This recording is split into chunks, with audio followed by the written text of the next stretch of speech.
하나님 말씀 보겠습니다. 신약성경 요한일서 4장 말씀입니다. 신약성경 요한일서 4장 신약성경 391쪽 점이 되겠습니다.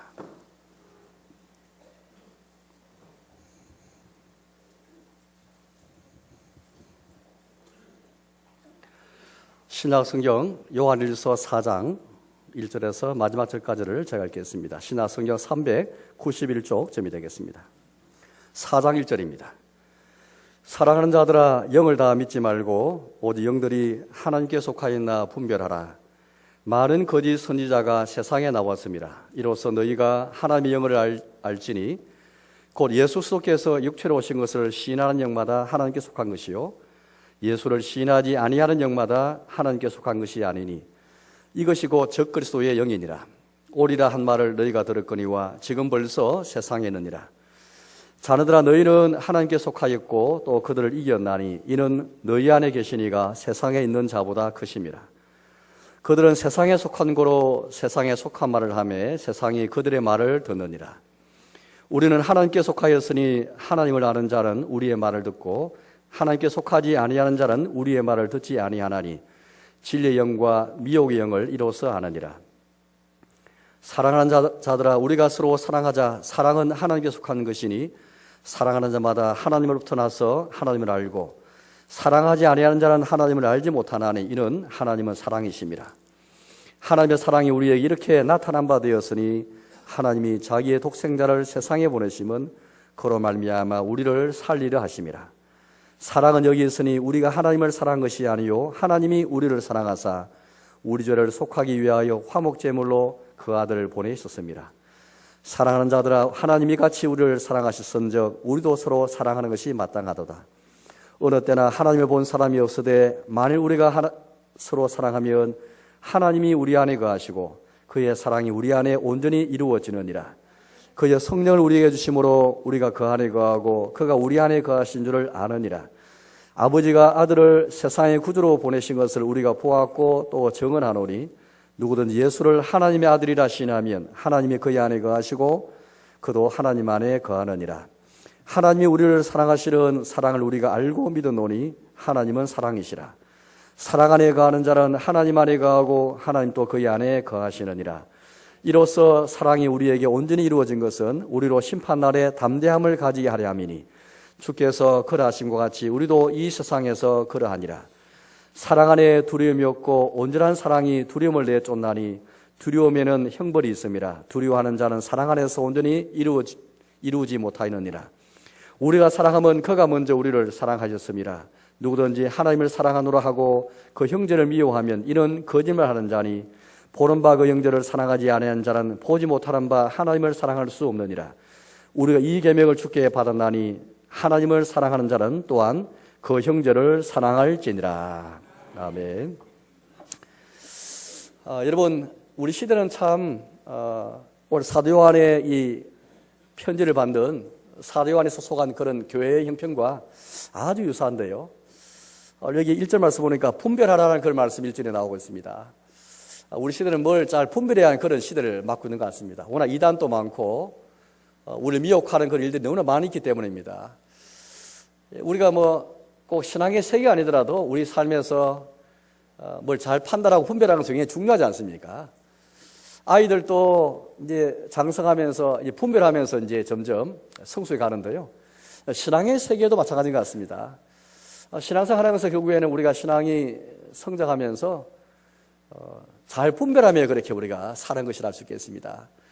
그래서 교회 우리가 1년, 2년 다니면서 점점 또 예배 우리가 드리면서 성경 읽으면서 우리 하나님을 그렇게 우리가 믿으면서 무엇보다 분별하는 신앙을 가져야 되겠습니다.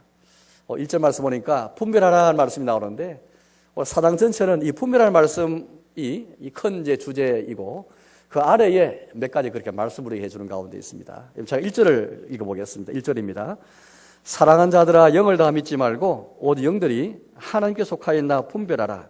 많은 거짓 선지자가 세상에 나왔습니다.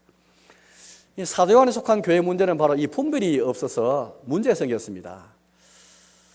오늘 말씀에서 어떤 그것을 가지고 분별하라 그런 말씀하고 있을까요? 1절 말씀 본 것처럼 다 믿지 말라 그렇게 말씀합니다. 기독교는 믿음의 종교인데 다 믿지 말라 하니까 뭔가 좀 이상하게 들을지 모르겠습니다. 그러나 굉장히 중요합니다. 다 믿어서는 안 되죠.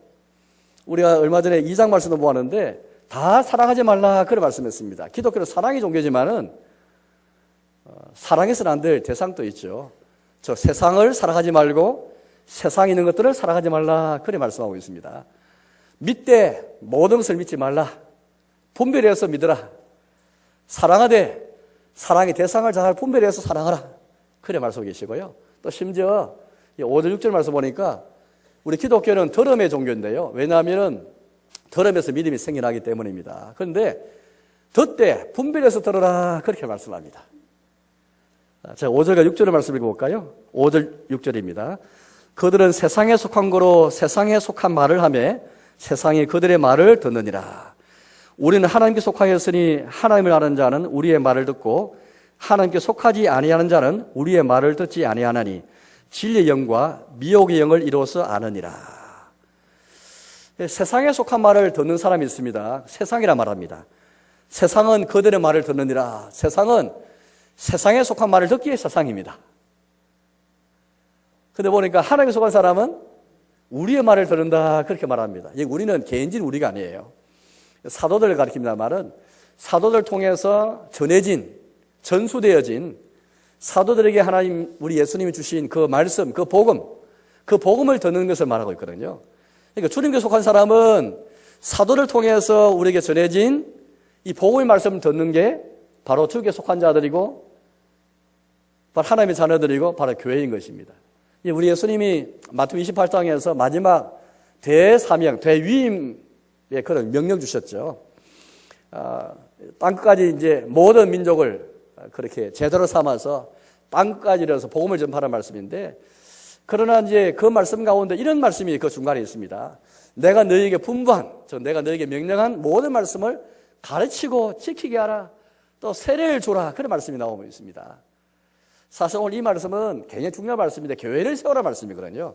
교회는 어떤 곳이냐면 하나님 말씀을 받아서 가르치고 지키는 곳이 교회고, 또 세례를 베풀어서 그 말씀을 기억나게 하는 것이 바로 교회인 것입니다. 교회는 사도를 통해서 이 말씀을 받았거든요. 그래서 교회는 이 강단을 지켜야 됩니다. 강단은 개인적인 그런 목사의 취향대로 그렇게 뭘 말하는 것이 아니고요. 그건 만담을 말하는 것이 아닙니다. 일반적으로 우리가 이런 곳에서 강의를 많이 들을 수 있고 특강도 많이 있는데, 그러나 이 강단 설교다라는 것은 목사가 개인의 취향대로 자기 마음대로 설교를 그렇게 받은 은혜가 있어가지고 채울 만하고 그런 시간이 아닙니다. 사도들이 전해준 예수님께서 말씀하신 것처럼 예수님 분명히 교회를 세워라. 마태복음 16장에도 내가 내 교회를 세우겠다 말씀하셨고, 18장에도 교회를 말씀하시면서 교회가 어떻게 세워지는가 말씀하시는데, 이어서 28장에도 교회는 내가 너에게 명령한 말씀을 잘 가르치고 지킴으로써 세례를 베품으로써 교회가 세워진다.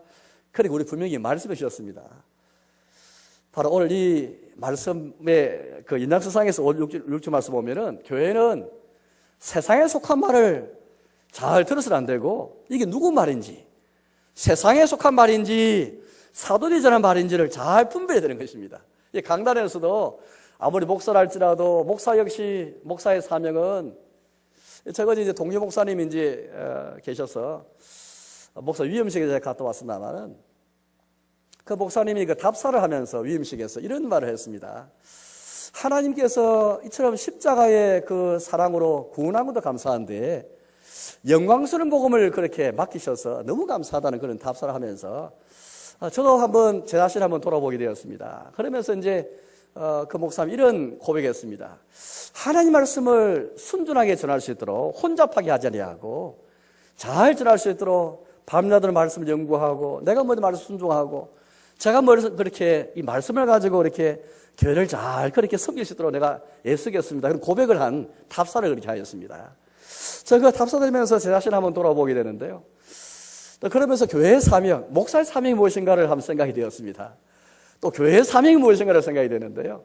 목사의 사명은 하나님 말씀을 자기 임의대로 전하는 것이 아니고 사도들이 전한 복음을 혼잡하게 하지 아니하고 순전하게 잘 전하는 것, 이게 목사의 사명이고, 또 교우들은 이 강단에서 설사 목사가 하나님의 말씀을 잘 준비해서 전했다 할지라도 잘 분별해서 저 목사가, 저 설교자가 하나님의 말씀을 순전하게 잘 전하는가, 세상에 속한 말을 하는지 하나님께 속한 말을 하는지, 사도들이 전한 복음을 잘 전하는 것인지.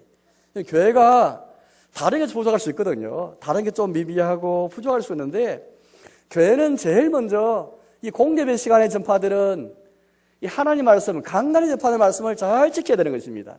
왜 하나님 말씀, 그 말씀을 통해서 우리가 다 함께 생명을 받고 은혜를 받고 힘을 얻어가지고 하나님 말씀을 통해서 우리에게 임재하시고, 또 성찬과 세례를 통해서 그 말씀을 기억나게 하시면서 믿음을 굳게 세우면서 그 말씀을 통해서 믿음을 일으키시고 성찬과 세례로 믿음을 굳게 하시기 때문에 이 강단에 전파하는 말씀이 굉장히 중요한 것입니다. 목사의 사명을 가지고 회중들도 목사가 세상에 속한 말을 하는 것은 아닌지, 하나님이 속하여서 사도에 전한 복음을 잘 전하는지 그렇게 살피고 분별해야 되는 것이죠. 우리 기독교 신앙을 가진다는 것은, 성숙한 신앙을 간다는 것은 그거 같습니다. 믿되 다 믿지 말고 분별해서 믿어라. 무엇을 믿을 것인가? 어떤 내용을 믿을 것인가?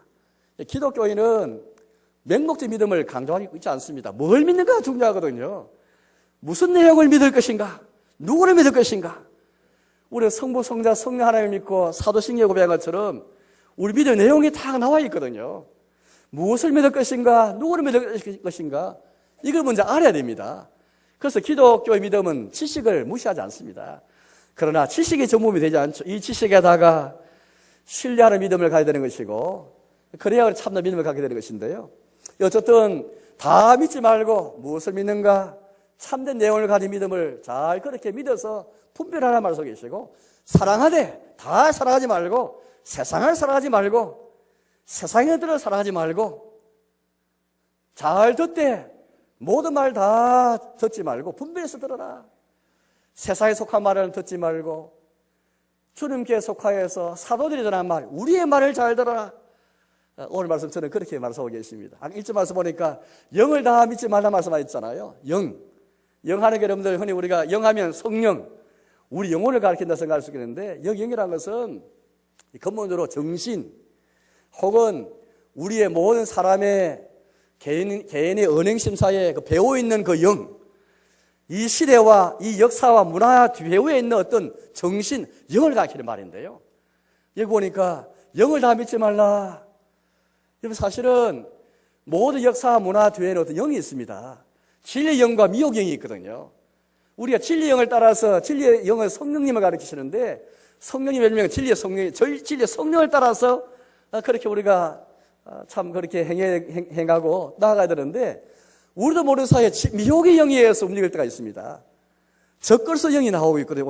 여기 4장 말씀 보니까 적글서는 글수를 대적하는 영인데, 우리 잘못하면 글수를 대적하는 영, 글수 영이 아니고 글수 영이 없으면 글수 사람이 아니라 말씀하시는데, 잘못하면 우리가 우리 은행심사의 배후에 적글수 영에 끌려갈 수가 있습니다. 분별하는 것이죠. 영을 다 믿지 말라. 많은 그리스도 선지자가 세상에 나왔다, 그런 말씀하시면서 이런 이유 때문에 분별하라, 그런 말씀하는 것입니다.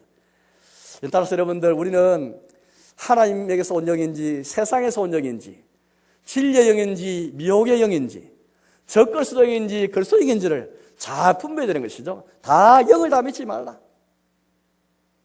모든 걸 다 사랑하지 말라. 다 듣지 말라, 그런 말씀하는 것입니다. 이 분별하는 말씀은 여기 있는 말씀은 아닙니다. 우리가 잘 아는 데살로니가전서 5장 말씀 보니까 너희가 항상 기뻐하라, 쉬지 말고 기도하라, 범사에 감사하라 말씀하신 다음에 성령을 소멸하지 말고 예언을 멸시하지 말고, 그 다음 이어지는 5장 21절 말씀인데, 범사에 헤아려 좋은 것을 취하고 악은 모든 모양이라도 버리라, 그런 말씀이 나옵니다. 범사에 헤아려 좋은 것을 취하라. 이 헤아른다 말씀이 여기에 분별할 말씀과 똑같은 그런 헬라어 원어 단어입니다.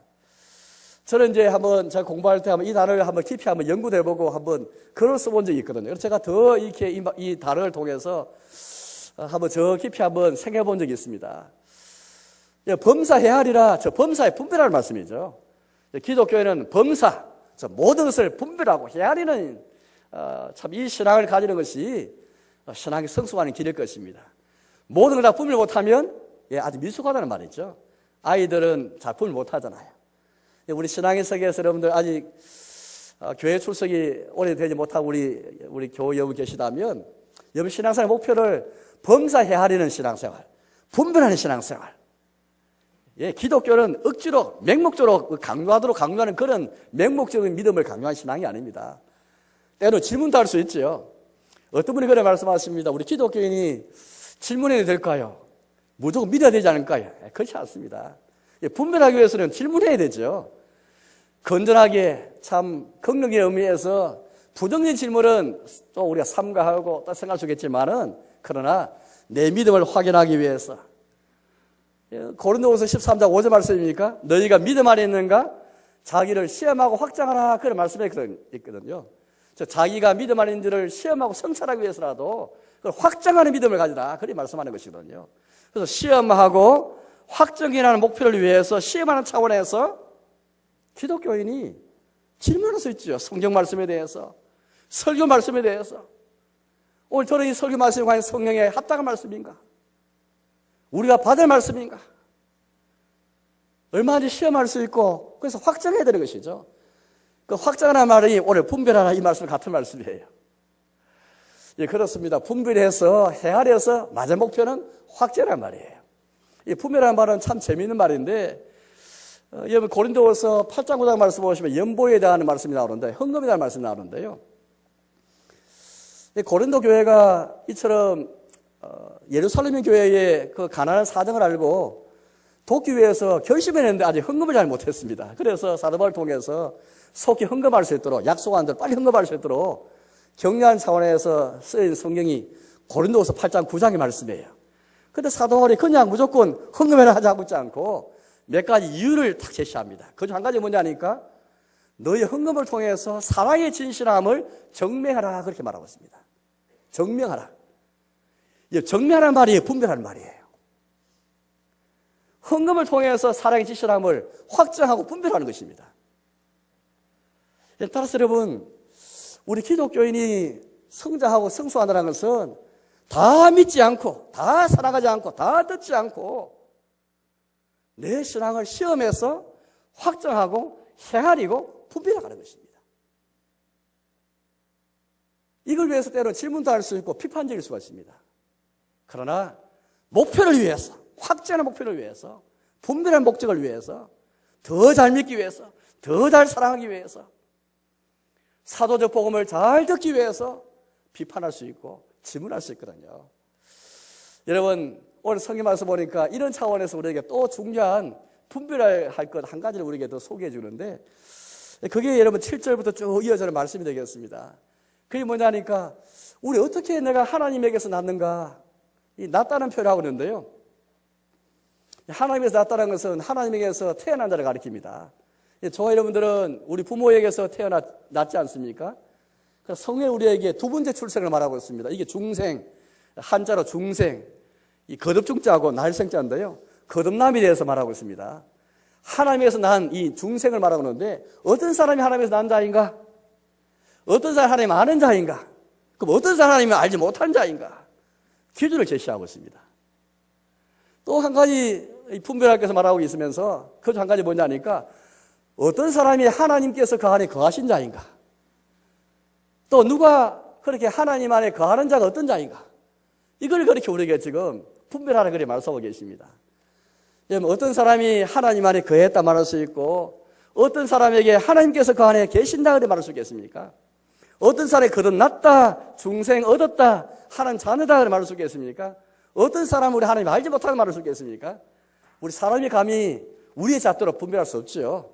오늘 성경 말씀 보니까 이 분별할 수 있는 잣대를 우리에게 말씀하고 계십니다. 오늘 잣대 세 가지를 말하는데요. 우리 세 가지를 보면은 신앙을 가지는 것은 넓은 길이 아니구나, 좁은 길이구나 알 수 있겠습니다. 지난주 새벽기도 우리가 누가복음 말씀 보니까 좁은 길로 들어가기를 힘쓰라. 나중에는 구하여도 얻지를 못할 것이다. 그렇게 우리에게 말씀을 예수님이 해주셨습니다. 여러분 신앙생활은 좁은 길로 가는 거예요. 쉽게 내가 하나님 안다, 내가 하나님 보았다, 혹은 하나님께서 내 안에 계신다, 우리가 하나님 안에 거한다, 하나님의 잣대를 가지고 보지 않으면 신앙생활은 굉장히 쉽게 보이고 넓은 길을 보이는데, 하나님의 잣대를 생각하면 이 신앙생활은 굉장히 좁은 길이에요. 오늘 우리 시대를 보시면서 여러분들 그런 생각 많이 하실 겁니다.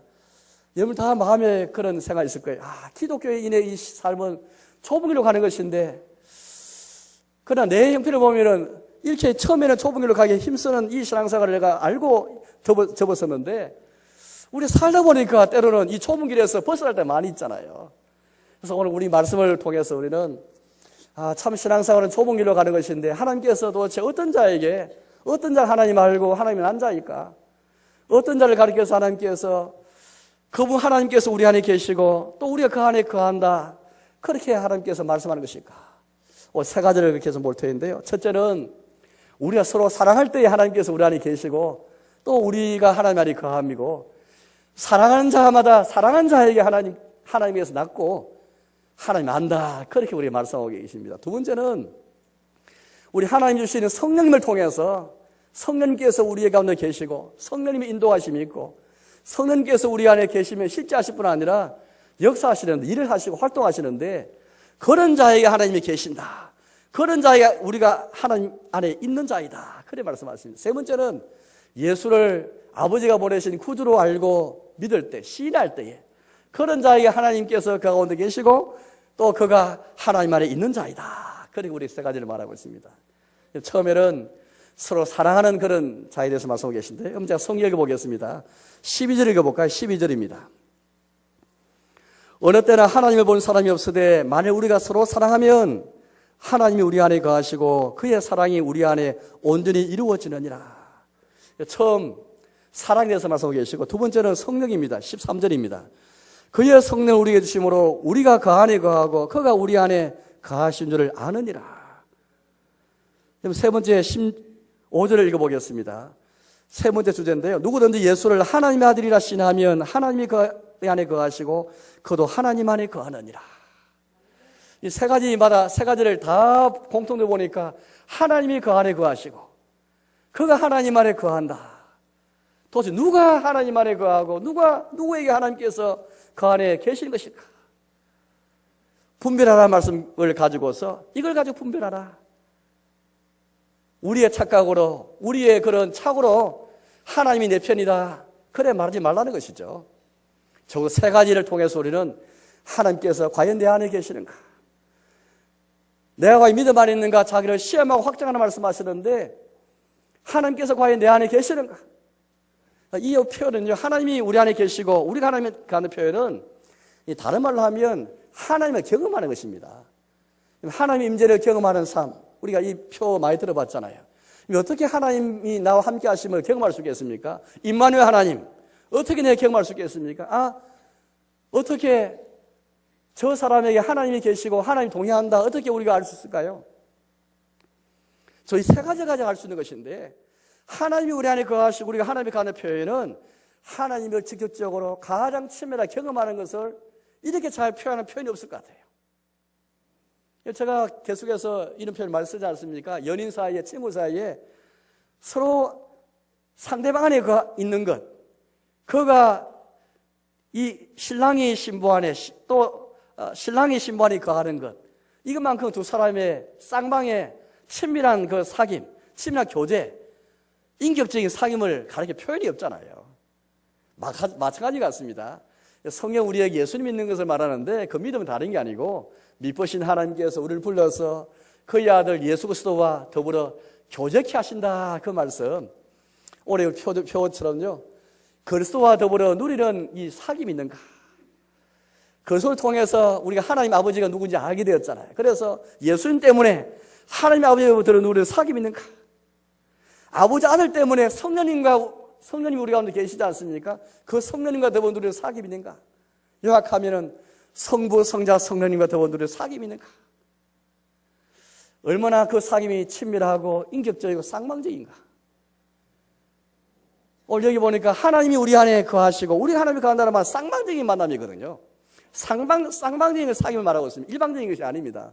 우리 편에서만 내가 하나님 믿는다, 내가 하나님 말에 거한다 있지 않고 하나님께서도 우리 안에 거하시고 우리도 하나님 말에 거하는 쌍방적인 인격적이고, 신앙생활을 이렇게 인격적으로 잘 묘사한 표현이 있을까요?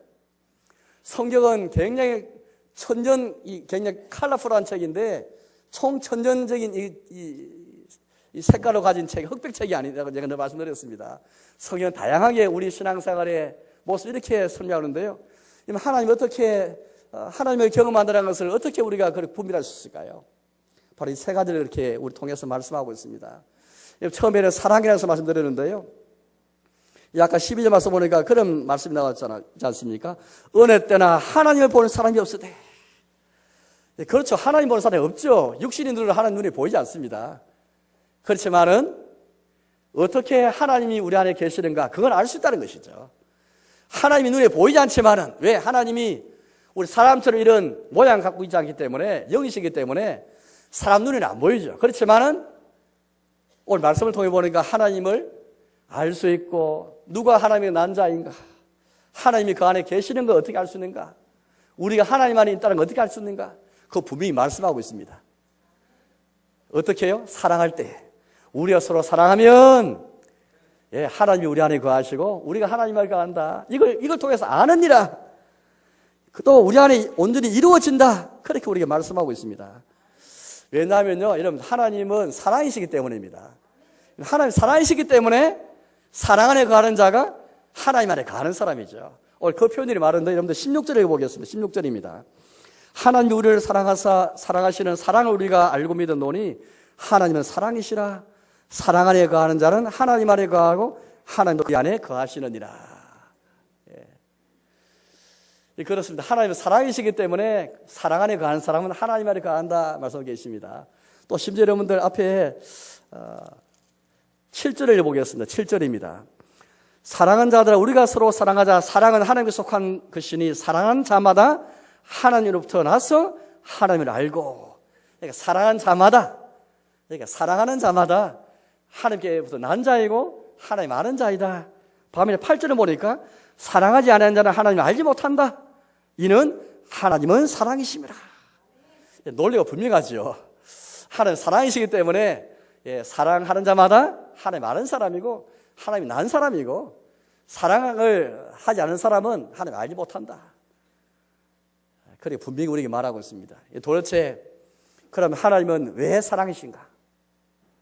왜 다른 이렇게 아주 간단하게 하나님의 사랑이시라는 것을 왜 6절과 16절 두 번 걸쳐서 우리에게 말씀하는 것일까요? 도대체 왜 하나님이 사랑이실까? 주님의 속성이, 여러 속성이 많으신데 왜 하나님이 특별히 사랑이실까?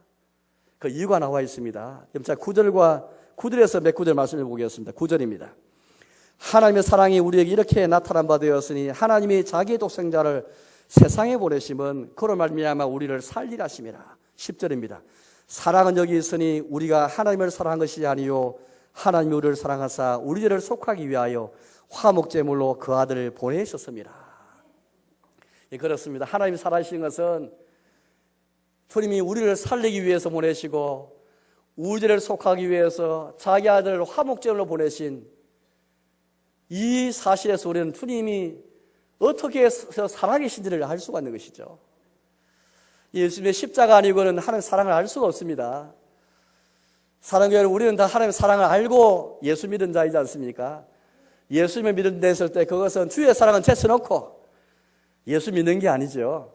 우리 예수님에게서 주의 사랑이 이렇게 나타난 바 된 하나님의 사랑은 여기 있으니 하면서 우리 하나님 안다 하는 사람은 사랑한 자라 말씀하시는데 우리 주님이 사랑하시는 것은 다른 게 아닙니다. 우리를 살리기 위해서, 죄를 속하기 위해서 자기 아들 독생자까지 아끼지 않고 화목제를 보내신 이 주님의 사랑에서 우리는 사랑이 뭔지 알게 되는 것이죠. 사랑하는 여러분, 우리 예수 믿을 때에 하나님의 사랑을 그렇게 알게 되는 것입니다. 그래서 여러분들 제일 먼저 우리가 고린도서 13장 13절이죠. 목사들이 하나님 복을 선언할 때 주 예수 그리스도의 은혜와 하나님의 사랑과, 제일 먼저 하나님의 사랑이 아니고 예수님이에요. 이 말은 무슨 말일까요?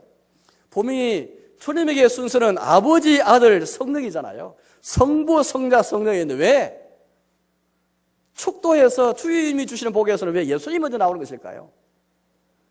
아주 간단합니다. 여기에 고린도 13절은 우리의 경험에서 나오는 순서예요.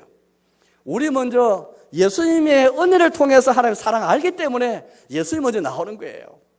예수님 모르면 하나님의 사랑이 알 수 없다는 거예요. 그래서 여러분들 예수님을 만나야 주의 사랑이 뭔지 아는 것입니다. 아주 논리적으로 순서를 우리 잘 말하고 있지 않습니까? 16절을 제가 다시 읽어보겠습니다. 16절입니다. 하나님 우리를 사랑하시는 사랑을 우리가 알고 믿었노니. 저와 여러분 예수님을 구주로 믿습니다 말은 그 말은 무슨 말이냐니까 하나님의 사랑을 알고 믿은 거예요. 예수 믿는 것은 다른 게 아닙니다. 하나님의 그 사랑하는 사랑을 알고 믿는 게 예수님 믿는 거라는 것이죠. 따라서 여러분 혹시 우리 교회에 아직 나오신 얼마 안 되는 분들은 여기 힘쓰시기 바랍니다. 예수님을 알고 배우는 가운데 주님의 사랑이 뭔가 독생자까지 아끼지 않고 우리의 죄를 속하기 위해서 왜 죄를 속하게 했죠? 죄가 모든 불행과 모든 악과 모든 그런 죽음과 모든 아픔과 질병의 근원이 다 죄지 않습니까? 그래서 이 죄를 주님이 속해야만 또 우리가 죄인이어서 죄값을 받아야 마땅했지만은 하나님의 어려운 진노를 그의 아들이 대신받기 위해서 화목적으로 제물 예수님이 그리 십자가의 자신을 들이신 것이 아니겠습니까? 죄를 속하고 우리를 속하기 위해서 예수님이 화목제물로 오신 여기에서 우리는 주님의 사랑을 알고 예수를 믿는 것입니다. 따라서 여러분들 신앙생활에서 예수님을 우리가 생각할 때마다 하나님의 사랑을 잊어버려서는 안 될 것 같습니다. 우리 교인이 예배 드릴 때마다 오늘 예배 드리기 위해서 왔습니다 말은 찬송할 때도 하나님의 사랑으로 찬송하는 거잖아요. 기도할 때도 마찬가지고 하나님의 말씀 듣는 것도 예배 드리는 것도 우리가 주의 사랑으로 알고 믿는 거지 않습니까? 교회는 이 강단에서 전파될 하나님의 말씀은 결국에는 주님의 사랑이라는 말씀이죠. 주님이 얼마나 사랑이 많으신가 이걸 목사가 설교하고 전하는 것이고요. 우리가 교회에서 늘 베푸는 세례도 마찬가지, 성찬도 마찬가지입니다. 우리가 받은 세례, 이름을 받은 세례를 늘 기억할 이유는 이것이죠. 세례 때 그 물이 내 머리에 뿌려짐으로써 주님이 얼마나 나를 사랑하시는가 그 사랑을 늘 기억하는 것이죠. 성찬 때 우리가 참 떡을 떼어서 먹고 포도주를 마신다마는 우리는 그 떡과 포도를 통해서 주의 사랑이 무엇인가 십자가를 우리가 생각하면서 하나님의 사랑이 무엇인가 그 감격에 빠져드는 것이죠.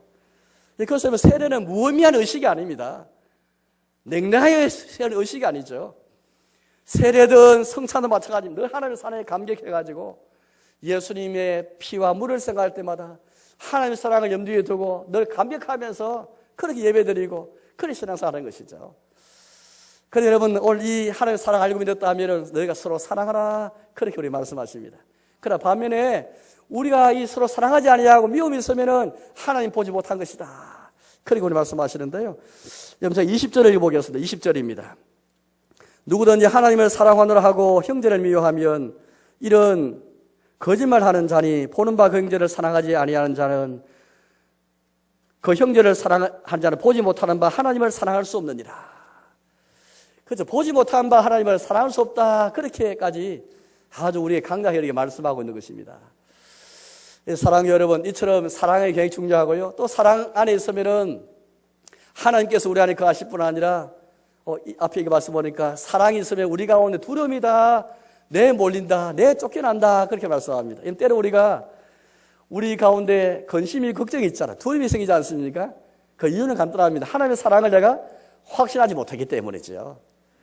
그러나 십자가에 나타난 하나님의 사랑이 내 마음에 꽉 있으면은 우리가 모든 것에서 자유함을 얻고 담대함을 얻습니다. 여기 보니까 담대함이라는 말씀이 나오거든요. 그럼 제가 17절 읽어보겠습니다. 17절입니다. 이로써 사랑이 우리에게 온전히 이루어진 것은 우리로 심판날에 담대함을 가지게 하려 함이니. 예. 이거 아까 우리가 저는 찬송가 아까 몇 장이었던가요?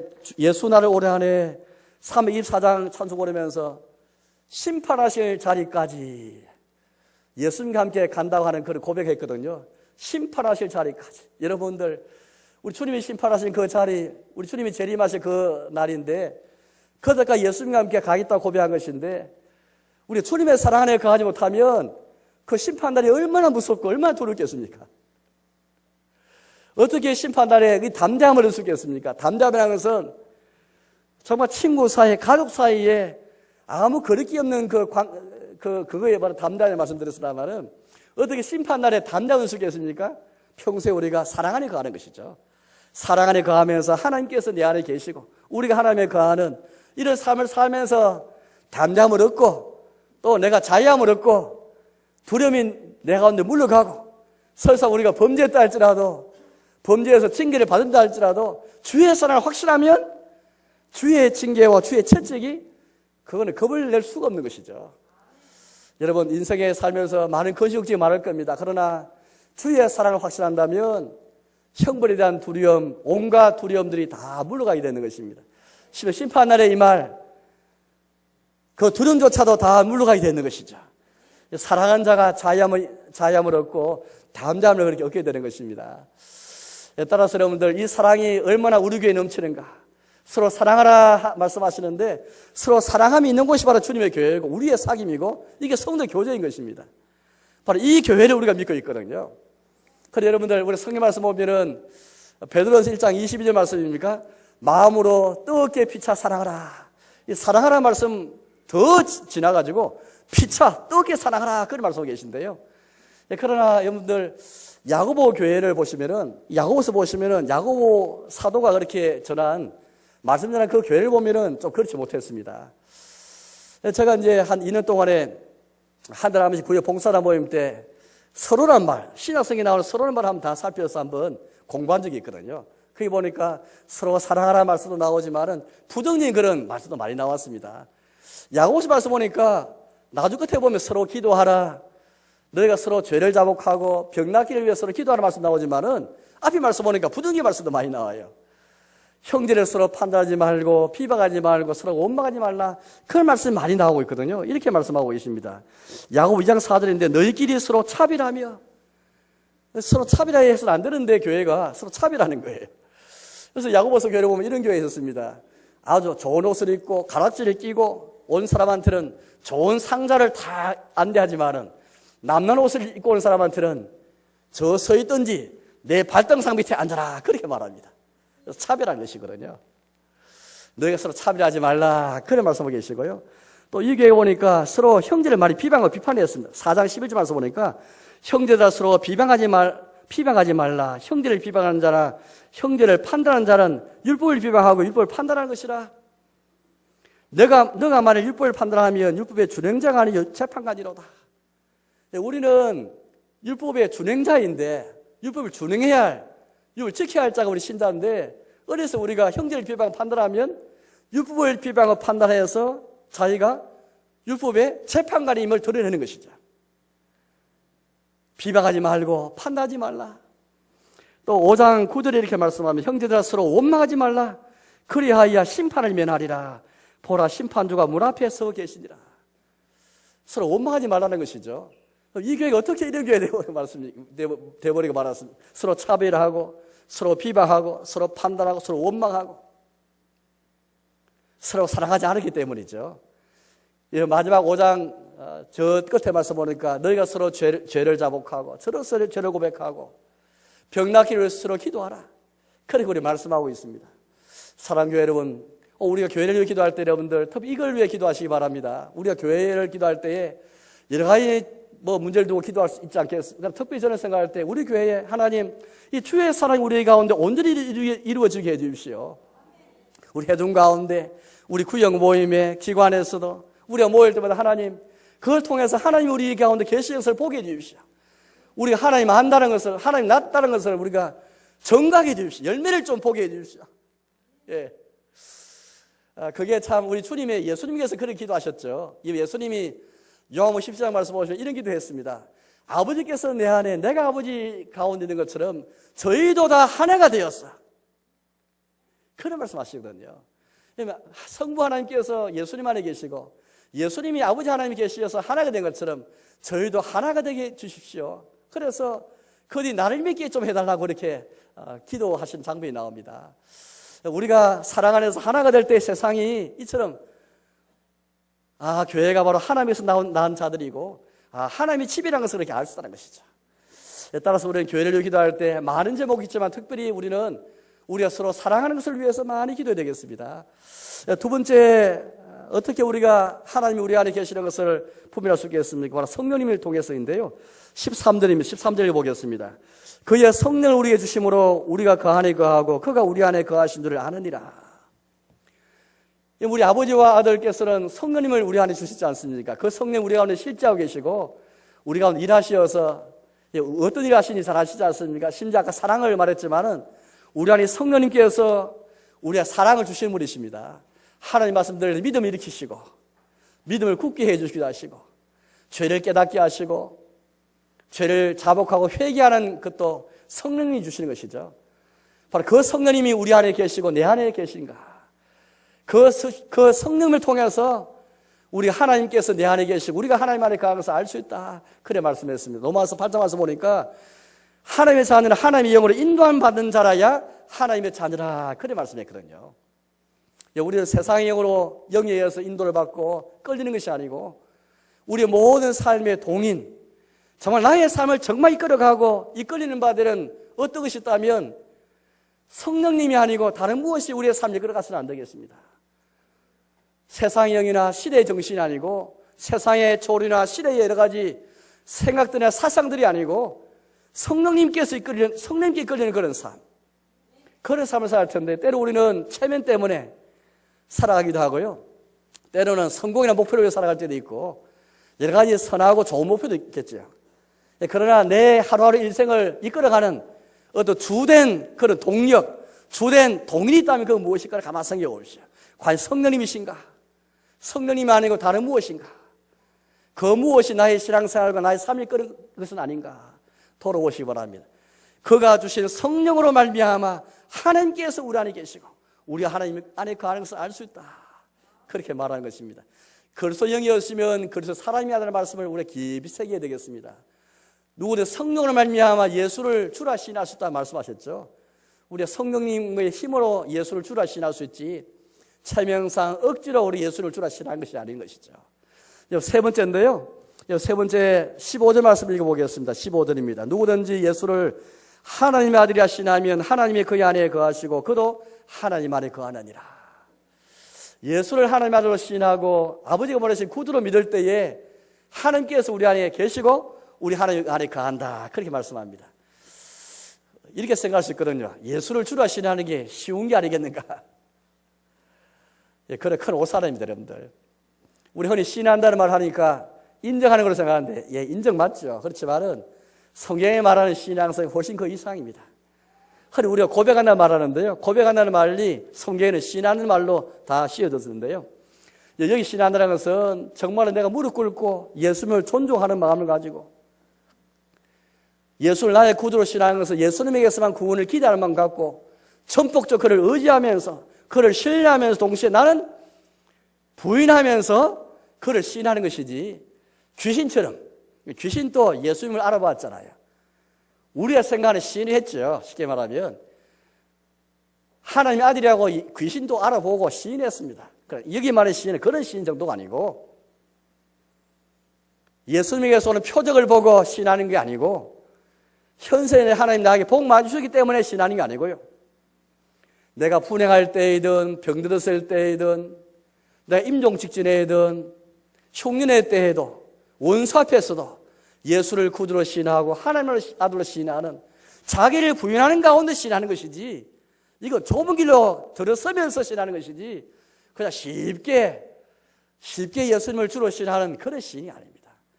우리 가운데 귀신하는 정도로 그렇게 예수 시인하는 것을 생각한다면 큰 오산인 것입니다.